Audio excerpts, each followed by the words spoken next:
ગાંધી સામે ફરિયાદ નોંધાવી છે। તો સમાચાર સામે આવી રહ્યા છે। વડોદરાથી સાંસદ ડોક્ટર હિમાંગ જોશીએ રાહુલ ગાંધી સામે ફરિયાદ નોંધાવી છે। દિલ્હી પોલીસ સ્ટેશન જઈને એનડીએના 3 સાંસદોએ ફરિયાદ નોંધાવી છે। રાહુલ ગાંધી પર ઇરાદાપૂર્વક શારીરિક હુમલો કરવાનો આરોપ લગાવ્યો છે। તો વડોદરાથી સમાચાર મળી રહ્યા છે। બીએનએસની કલમ 109, 115, 117, 125, 131 અને 351 હેઠળ ફરિયાદ નોંધાઈ છે।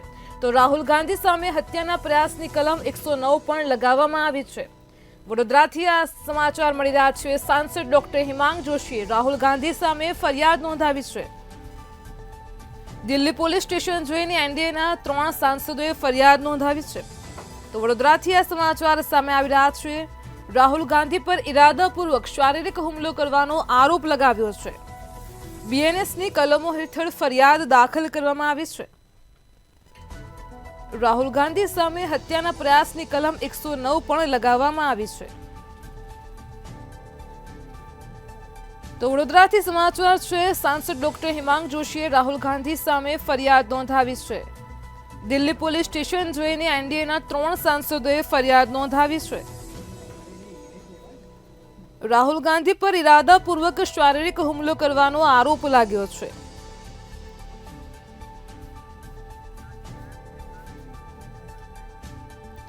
આજ મુદ્દે આપણી સાથે વડોદરાથી સાંસદ ડોક્ટર હિમાંગ જોશી ફોનલાઈન પર જોડાઈ ગયા છે। જી હિમાંગભાઈ, સ્વાગત છે આપણું મંતવ્ય ન્યૂઝમાં। હાલ જે સમગ્ર મુદ્દો સામે આવી રહ્યો છે, ઇરાદાપૂર્વક રાહુલ ગાંધી સામે ફરિયાદ નોંધવામાં આવી છે, શું કહેશો? જી, સૌપ્રથમ તો એક સાંસદ તરીકે, યુવા સાંસદ તરીકે આ પ્રકારની ઘટના સંસદ ભવનમાં થવી એ મારા માટે પણ ચોંકાવનારી હતી।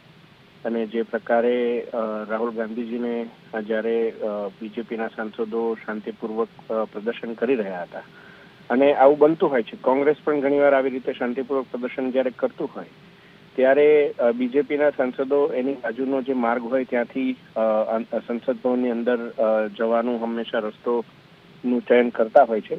એ જ પ્રકારે આજે સિક્યોરિટીએ રાહુલ ગાંધીજી અને એમના સાથી સાંસદોને પણ બાજુના જે રસ્તો એમના માટે બનાવેલો હતો એમાં ત્યાંથી અંદર જવા માટે જ્યારે કહેવામાં આવ્યું ત્યારે રાહુલ ગાંધીજીએ એ સ્પષ્ટ ના પાડી અને બીજેપીના સાંસદો સાથે શારીરિક રીતે ઘર્ષણ થાય એ પ્રકારનું કૃત્ય કરી અને ધક્કામુક્કી કરી હતી।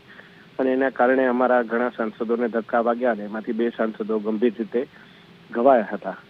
એટલે એ પ્રમાણે જે માનનીય અનુરાગ ઠાકુરજી અને બાંસુરી સ્વરાજજી સાથે મળી અને પાર્લામેન્ટ સ્ટ્રીટ પોલીસ સ્ટેશન ખાતે અમે ફરિયાદ આપેલી છે। અને આ ઘટનાની સમગ્ર ઝીણવટપૂર્વક તપાસ થાય અને ભવિષ્યમાં આવું પ્રકારનું કૃત્ય ના થાય એ માટે વિનંતી કરી છે। જી હિમાંગભાઈ, જે હોબાળો મચ્યો હતો તેને લઈને રાહુલ ગાંધીએ પણ ત્યારબાદ જણાવ્યું છે કે બીજેપી સાંસદોએ તો ધમકી આપી છે। આ મુદ્દે તમે શું કહેશો? એકવાર ફરિયાદનો પ્રશ્ન જણાવશો? જે સમગ્ર હોબાળો મચ્યો હતો, ધક્કામુક્કીનો મામલો પ્રકાશમાં આવ્યો હતો, ત્યારબાદ રાહુલ ગાંધીએ કહ્યું છે કે બીજેપી સાંસદોએ ધમકી આપી છે। આ મુદ્દે તમે શું કહેશો? હું માનું છું કે જો આપની પાસે ફૂટેજ હોય તો માનનીય રાહુલ ગાંધીજીને મેં વચ્ચે બોલાવ્યા હતા અને એમને મેં કહ્યું કે જુઓ આપણે શું કર્યું છે, આ પ્રકારનું વર્તન ના કરવું જોઈએ। ત્યારે માનનીય પ્રતાપ સારંગીજીને એકવાર પૂછવાની પણ દરકાર ના લીધી।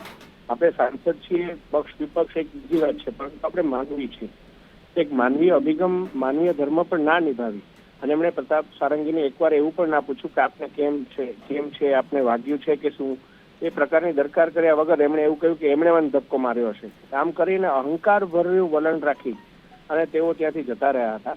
એટલે તેઓ કોઈ પણ પ્રકારના સ્ટેટમેન્ટ આપી શકે એમનો અધિકાર છે, પરંતુ પુરાવા એનાથી તદ્દન વિપરીત છે। અને આ વાત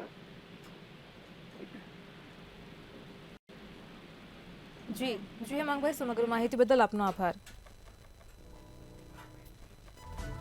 વડોદરા સાંસદ ડોક્ટર હિમાંગ જોશીએ રાહુલ ગાંધીને ધક્કામુક્કીમાં ઇરાદાપૂર્વક જે ક્રિયા કરી છે તેને લઈને ફરિયાદ નોંધાવી છે। રાહુલ ગાંધી પર ઇરાદાપૂર્વક શારીરિક હુમલો કરવાનો આરોપ લગાવ્યો છે।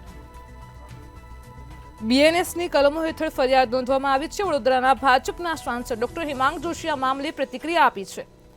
પ્રતિક્રિયા આપતા તેમણે જણાવ્યું છે કે એક માનવ તરીકે માનવીય અભિગમ નિભાવવો જોઈએ। અમારા ઘણા સાંસદોને ધક્કા વાગ્યા છે। 2 સાંસદો ગંભીર રીતે ઇજાગ્રસ્ત થયા છે। તો સમગ્ર મામલે બીએનએસની કલમ 109, 115, 125 હેઠળ ફરિયાદ દાખલ કરાઈ છે।